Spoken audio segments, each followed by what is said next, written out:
کیا مہنگا کیا سستا ہوگا؟ 13,800 ارب کا وفاقی بجٹ آج پیش کیا جائے گا۔ 700 ارب سے زائد کے نئے ٹیکسز لگانے کا امکان۔ لگژری گاڑیوں پر ٹیکس لگانے کی تجویز۔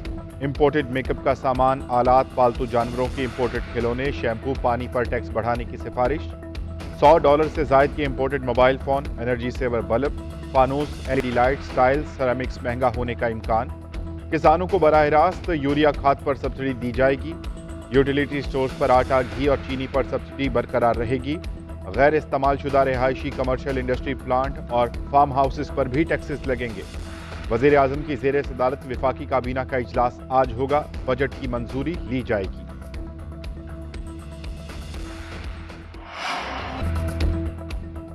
رواں مالی سال معاشی اہداف کے حصول میں ناکامی۔ وفاقی بجٹ میں صوبوں کے لیے 5,244 ارب روپے، دفاع کے لیے 1,800 ارب مختص کرنے کی تجویز۔ وزیر اعظم کی ترقیاتی اسکیموں کے لیے 80 ارب، ارکان پارلیمان کے لیے 90 ارب روپے مختص کیے جائیں گے۔ سبسڈی کے لیے 1,300 ارب، ترقیاتی منصوبوں کے لیے 1,150 ارب رکھنے کی تجویز۔ وفاق اور صوبوں کا بجٹ خسارہ 4.8 سے 5% تک رکھنے کا تخمینہ۔ ٹیکس آمدن 9,200 اور نان ٹیکس آمدن 2,800 ارب روپے ہونے کا امکان۔ بجٹ کا 52% سے زائد حصہ قرضوں اور سود کی ادائیگی پر خرچ ہوگا۔ رواں مالی سال معاشی اہداف کے حصول میں ناکامی، زراعت، صنعت، خدمات اور سرمایہ کاری میں کمی، خسارے، اخراجات اور نقصانات میں اضافہ ہو گیا۔ وزیر خزانہ اسحاق ڈار نے اقتصادی سروے پیش کر دیا۔ بولے جی ڈی پی گروتھ 0.2% رہی، امپورٹ 72 ارب ڈالر سے کم ہو کر 51 ارب ڈالر رہ گئی۔ ایکسپورٹ میں 12% اور ترسیلات زر میں 13% کمی ہوئی۔ کرنٹ اکاؤنٹ خسارہ 3.3 ارب ڈالر پر آ گیا۔ گردشی قرضوں میں سالانہ 303 ارب روپے کا اضافہ ہوا، قرضے 97% بڑھ گئے۔ سیلاب سے معیشت کو 30 ارب ڈالر کا نقصان پہنچا۔ مزید کہا IMF پروگرام کے لیے بہت بھاری سیاسی قیمت ادا کی۔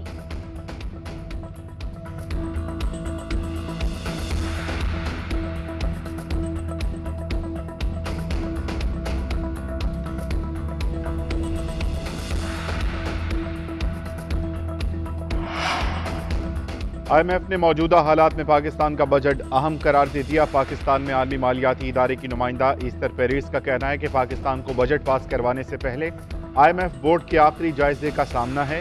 پاکستان کے لیے موجودہ حالات میں یہ اہم بجٹ ہے۔ امید ہے کہ بجٹ IMF پروگرام کے اہداف کے مطابق ہوگا۔ IMF کا ایکسچینج ریٹ مارکیٹ کو آزادانہ کام کرنے کی ضرورت پر زور۔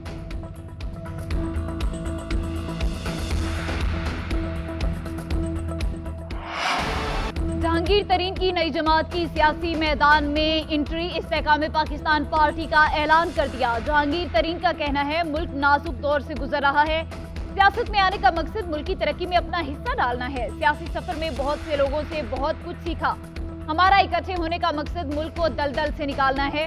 9 مئی کے واقعات نے ملک کی سیاست کو بدل دیا۔ 9 مئی کے منصوبہ سازوں کو انجام تک نہ پہنچایا تو پھر سیاسی مخالفین کو گھروں پر حملے بھی جائز سمجھے جائیں۔ عبدالعلیم خان نے کہا انتشار ملک کو پیچھے دھکیل رہا ہے۔ جہانگیر ترین نے ہم سب کو اکٹھے کرنے میں بڑے پن کا مظاہرہ کیا۔ ملک کو ترقی یافتہ بنانا، انتشار سے دور رکھنا ہے۔ ہم سب مل کر اس نئی سیاسی جدوجہد میں اپنا حصہ ڈالیں گے۔ ایسا پاکستان بنائیں گے جس میں عوام، پارلیمان، عدلیہ، اسٹیبلشمنٹ ایک پیج پر۔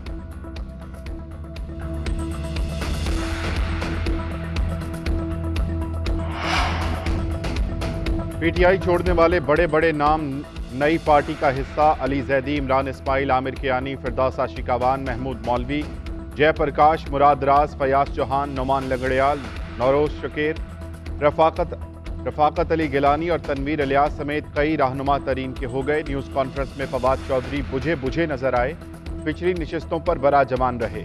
اسحاق خاکوانی کا کہنا ہے کہ فواد چودھری کے دل میں کوئی کشمکش ہے تو وہی بتا سکتے ہیں۔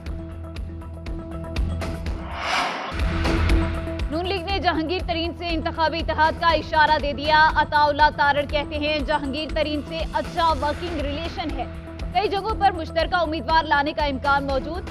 عطا اللہ تارڑ کا تحریک انصاف چھوڑنے والوں کو سلام، کہا فواد چودھری اور علی زیدی سے شدید اختلافات رہے لیکن وہ ریاست کے ساتھ کھڑے ہوئے، خود پر غداری کا لیبل لگانے کو تیار نہیں۔ مشکل وقت میں نون لیگ کو چھوڑنے والوں کو ہم نے غدار نہیں کہا۔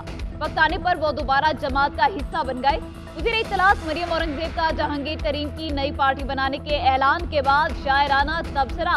ट्विटर पैगाम में लिखा, तकब्बुर अना मुफादात के बुत का हाउस ऑफ कार्ड्स धड़म से जमीन बॉस हो गया।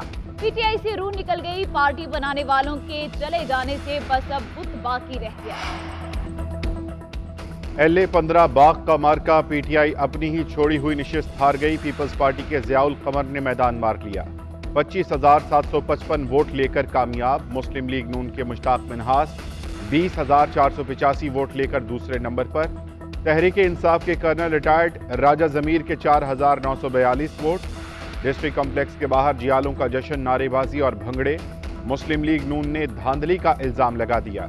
अता तारड़ ने ट्वीट किया, मुमकिन नहीं कि कुछ पोलिंग स्टेशंस पर 80 से 90% पोलिंग हो जाए, बाकी जगह 30 से 39% है। हिना परवेज भट्ट ने ट्वीट किया कि पीपल्स पार्टी ने ठप्पे लगाने का काम कश्मीर में भी दिखा दिया, धांधली नामंजूर। आसिफ जरदारी बिलावल भुट्टो की जीत पर जियालों को मुबारकबाद।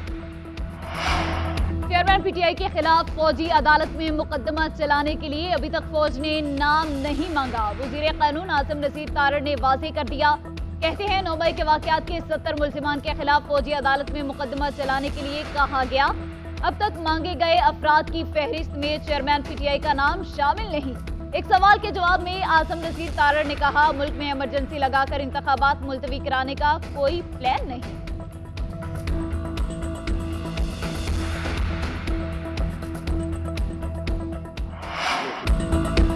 नैब कानून का इतलाक आला अदलिया के जजेस पर भी होगा। जजेस के केसेस नैब भी देख सकता है। ब्यूरोक्रेट सियासतदानों के खिलाफ भी नैब में कार्रवाई होती है। मावने खुसूसी बराए एहतसाब इरफान कादिर की प्रेस कॉन्फ्रेंस, कहा कि कानून का इतलाक होने से पहले कानून साजी को नहीं रोका जा सकता। अल कादिर ट्रस्ट से मुताल्लिक शवाहिद सामने आ गए। साबिक वजीर आजम की फैमिली को बहुत सारे तहाइफ मिले। मजीद कहा कि कानून के सामने कोई भी मुकद्दस गाय नहीं, इंसाफ सबके लिए और एहतसाब सबका होना चाहिए।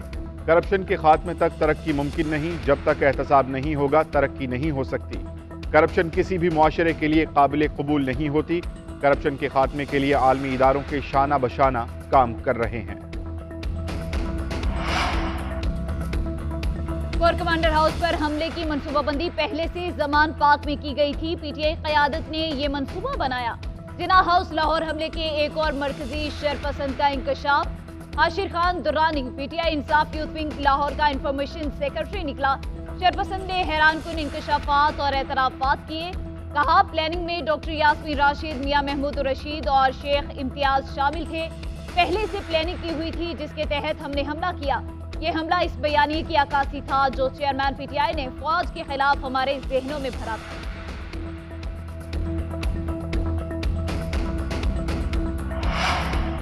तहरीक इंसाफ के रहनुमा अली मोहम्मद खान की रिहाई के बाद दोबारा गिरफ्तारी। पेशावर हाई कोर्ट ने अली मोहम्मद खान को रिहा करने का हुक्म दिया था। पेशावर की सेंट्रल जेल से रिहाई के बाद मर्दान पुलिस ने हिरासत में ले लिया। लाहौर की इंसदाद दहशत गर्दी अदालत ने साबिक गवर्नर पंजाब उमर सरफराज चीमा और साबिक सूबाई वजीर यास्मीन राशिद के जुडिशल रिमांड में 14 रोज की तौसीह कर दी। 22 जून को दोबारा पेश करने का हुक्म।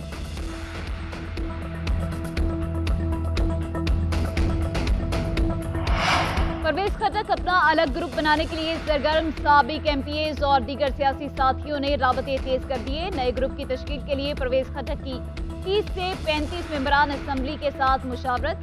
परवेज खटक ने पीटीआई से अलहदगी या तरीन ग्रुप में जाने का अभी फैसला नहीं किया। परवेज खटक साथियों समेत कुछ दिनों में आइंदा के लाए अमल का ऐलान करेंगे। उधर साबिक स्पीकर और पीटीआई रहनुमा असद कैसर भी मैदान में आ गए।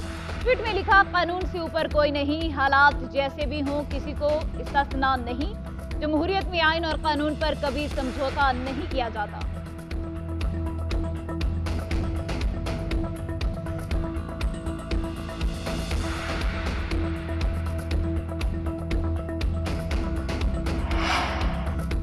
अरशद शरीफ कत्ल केस में नया ट्विस्ट। मकतूल सहाफ़ी की वालिदा की चेयरमैन पीटीआई समेत फैसल वावडा, मुराद सईद और दीगर को शामिल तफ्तीश करने के लिए सुप्रीम कोर्ट में दरख्वास्त में इस्तदा की गई कि अरशद शरीफ के कत्ल से मुताल्लिक इन तमाम अफराद से शवाहिद हासिल किए जाएं। अरशद शरीफ की वालिदा ने मुतफर्रिक दरख्वास्त सुप्रीम कोर्ट में जमा करवा दी।